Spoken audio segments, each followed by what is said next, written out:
Allora, Valeria, Ginevra ha parlato di ansia, preoccupazione, paura che l'ha spinta come motore per fare questo film. Quando hai letto la sceneggiatura anche tu hai avuto la stessa sensazione, le stesse preoccupazioni.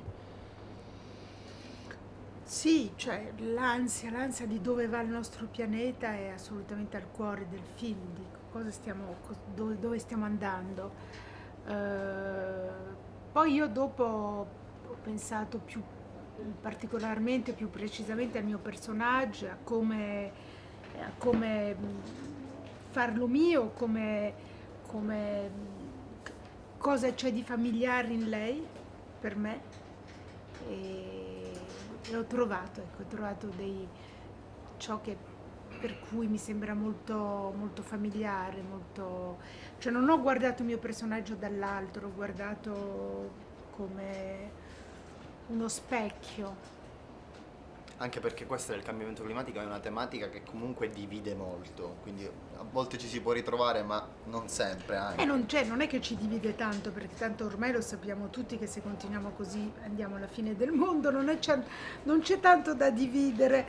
E questo è, diciamo, è la situazione del film, è questa temperatura che si alza in modo terribile, ma cosa che sentiamo, che abbiamo tutti sentito anche il mese di settembre, cioè non è una cosa, non è fantascienza,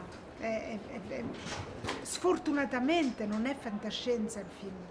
Con Valeria Golino l'impressione è che comunque, nonostante questo di cui abbiamo appena detto, vi siete divertiti molto. Molto ci siamo divertite e penso che il film sia anche divertente. Penso che il film sia nella tradizione delle commedie all'italiana, un film molto cupo, di una visione della vita molto, molto, molto pessimista, però anche molto ironica e con molta ironia, molto umorismo, come nelle commedie all'italiana, come nei film di Risi, nei film che fanno sì che ridiamo della nostra mostruosità. Beh, in parte mi hai già risposto perché ti stavo chiedendo com'è stato lavorare con Ginevra come regista. No, no, questa è un'altra cosa, perché lei come regista invece è molto tenera e ha molta tenerezza per i personaggi e molta tenerezza per gli attori. E perciò, ecco, questo è qualcosa credo che ci sia anche nel film, malgrado tutto molta tenerezza. Valeria, la tua è una carriera fortunata, lunga, e ti chiedo oggi tu i personaggi da interpretare un po' come li scegli? Ma scelgo molto i registi, più che i personaggi, prima di tutto i registi,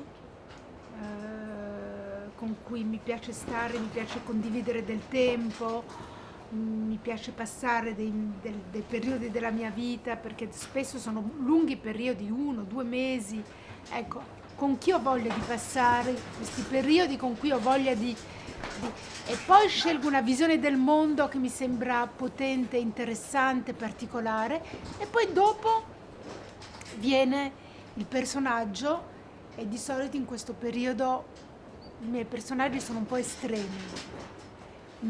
Forse, non lo so perché, è un periodo della mia vita in cui lavoro spesso con la follia.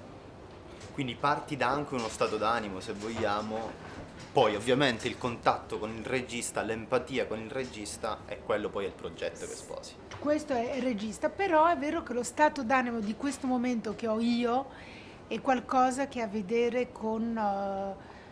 è un momento della mia vita in cui sono abbastanza pessimista e in cui mi fa bene lavorare con la follia che ho dentro di me. Grazie mille. Grazie. Sperimentale, è interessante. Sperimentale, sì. Al posto di evitarla. Sì, sì, invece di evitarla mi fa Sì. bene.